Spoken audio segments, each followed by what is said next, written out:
मित्रों, स्वागत है आपका आपके अपने चैनल स्टडी विद प्रदीप में। दोस्तों, किसी भी टीचिंग एग्जाम और नीट की अगर आप तैयारी कर रहे हैं तो उसके लिए एनिमल फिजियोलॉजी का यह महत्वपूर्ण सेशन लेकर के हम आपके बीच में उपस्थित हैं। अभी आपके कुछ पोर्शंस तैयार हो चुके हैं और कुछ पोर्शंस तैयार हो रहे हैं। खास करके Uttar Pradesh TGT PGT, Bihar TGT PGT, इन सभी परीक्षाओं को ध्यान में रख करके यह मटेरियल तैयार किया जा रहा है और आपके लिए बहुत बेहतरीन होने वाला है। यूनिट नंबर 5 है क्लास 11th की और एनिमल फिजियोलॉजी का यह पोर्शन है, जिसमें से अभी आपका जो सिलेबस में एनसीईआरटी में इस समय, चूंकि एनसीईआरटी बेस्ड है, तो जो एनसीईआरटी में इस समय है उसी सिलेबस के अकॉर्डिंग हम लोग चर्चा कर रहे हैं। पहला चैप्टर इसका है ब्रीथिंग एंड रिस्पायरेशन और इसी पे हम लोग चर्चा कर रहे हैं। सिलेबस में अगर हम नजर डालें तो सिलेबस में इस समय एडेड है respiratory organs of animal, respiratory system of human, mechanism of breathing and its regulation of human, exchange of gases, transport of gases, regulation of respiration, respiratory volume disorder, related respiration, asthma, emphysema, occupational respiratory disorder, ऐसे कुछ disease यहाँ पे दिए गए हैं और इन सभी चीज़ों को हमको पढ़ना है। एक एक करके सभी चीज़ें दी गई हैं, हम लोग पढ़ेंगे। आज बेसिकली यह वीडियो हम बना रहे हैं आपके लिए। यहाँ पे कुछ एनिमल्स लगाए गए हैं, कुछ चीज़ें हैं और आगे इसका पीडीएफ अभी प्रिपेयर्ड हो रहा है, आगे आपको प्रिपेयर होकर मिलेगा। आज बेसिकली हम लोग यहाँ पे आए हैं रिस्पायरेटरी, तो हम लोग यहाँ पे बूस्टर डोज को समझने वाले हैं। ये बूस्टर डोज है और बूस्टर डोज परीक्षा से पहले आप सबसे रिक्वेस्ट है कि आप इसको रिवीजन कर लीजिएगा और अपने मित्रों को भी शेयर कर दीजिएगा। और बात एक, अगर आप इसका पीडीएफ पाना चाहते हैं तो आप इस नंबर पे व्हाट्सअप करके आप ये पीडीएफ ले सकते हैं, ठीक है। ये पीडीएफ आपके लिए निःशुल्क, अभी ये पूरी तरह से कंपेयर नहीं है, जब पूरी तरह से कंप्लीट हो जाएगा तो आपको ये पूरी चीज़ें शेयर कर दी जाती हैं। जो लोग हमारे साथ पहले जुड़े हैं उनको शेयर किया जा चुका है, फिर से नया शेयर कर दिया जाएगा, चूँकि कुछ लोगों का डिलीट हो चुका है, मैसेज कई लोगों के आए हैं।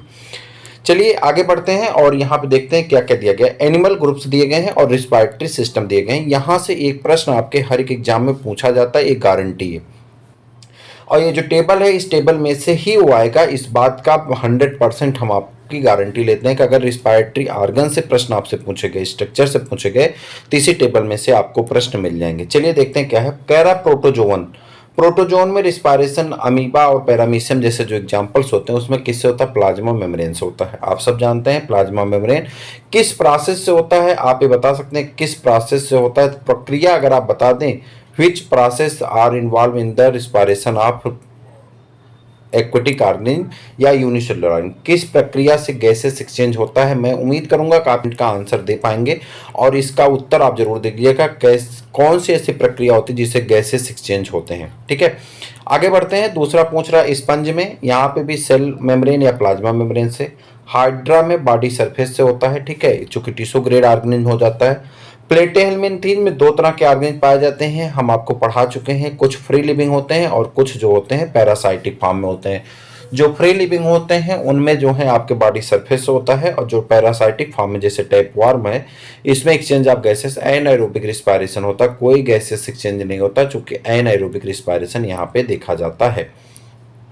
क्या देखा जाता है? एनाएरोबिक रिस्पायरेशन यहाँ पे देखा जाता है। वहीं पे आगे बढ़ते हैं। निमेटोहेल्मिन्थीज यानी एस्केल्मिन्थीज की बात करें तो यहाँ पे भी दो कंडीशन है, फ्री लिविंग भी है और कौन से हैं? तो यहाँ पे फ्री लिविंग है और जो अगर फ्री लिविंग की बात करते हैं बॉडी सरफेस से, और जो पैरासाइट है नो एक्सचेंज ऑफ गैसेस यानी एनाएरोबिक रिस्पायरेशन करता है, ठीक है।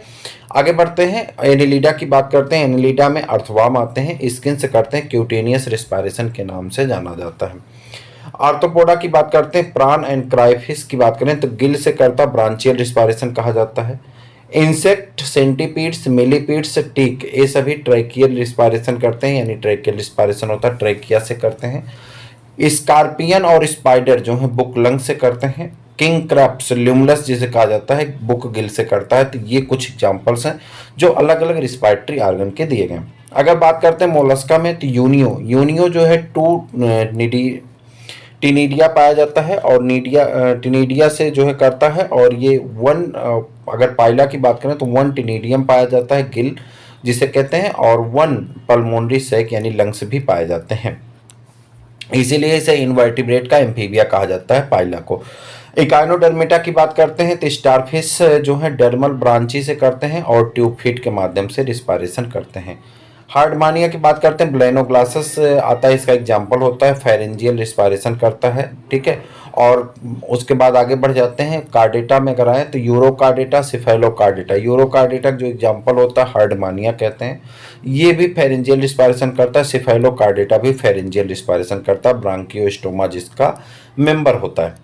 आगे आ जाते हैं ब्रायोफाइटा में, सॉरी माफ करिएगा, वर्टिब्रेटा में। वर्टिब्रेटा, ब्रायोफाइटा तो प्लांट में आएगा ना, डिवीजन होता है। तो यहाँ वर्टिब्रेटा की बात करते हैं। वर्टिब्रेटा में जो है क्या होगा, साइक्लोस्टोम्स और फिशेस, इसमें किससे होता है, गिल के माध्यम से होता है। उसके बाद एम्फीबियंस की बात करते हैं तो एम्फीबिया स्किन से भी करते हैं और बुक यानी गिल से करते हैं, और किससे करते हैं, लंग से करते हैं। बाको फेरेंजियल गिल यानी गिल से करते हैं।